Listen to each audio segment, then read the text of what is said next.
यानंतर बघूयात आताच्या घडीची एक महत्त्वाची बातमी। उत्तर मध्य मुंबईमधून वर्षा गायकवाड यांना काँग्रेसकडून उमेदवारी देण्यात आली। आताच्या घडीची एक मोठी बातमी आपण बघतोय। उत्तर मुंबईमधून महाविकास आघाडीचा उमेदवार कोण अशा प्रकारच्या जोरदार चर्चा सुरू होत्या, मात्र आता महाविकास आघाडीमधला पेच सुटलेला आहे। उत्तर मध्य मुंबईमधून वर्षा गायकवाड, काँग्रेसच्या नेत्या वर्षा गायकवाड यांना उमेदवारी देण्यात आलेली आहे।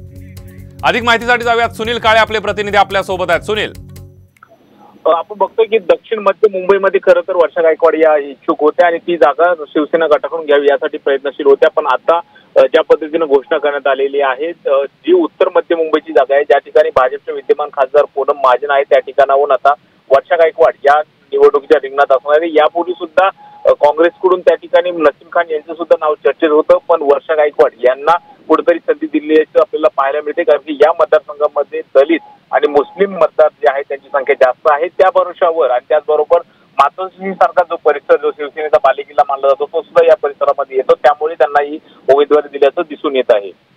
अगदी सुनील, या सगळ्यामध्ये कुठेतरी महायुतीचा उमेदवार अद्याप ठरलेला नाहीये, त्यामुळे वर्षा गायकवाडांच्या विरोधात कोण असणार हे अद्याप ठरायचं आहे।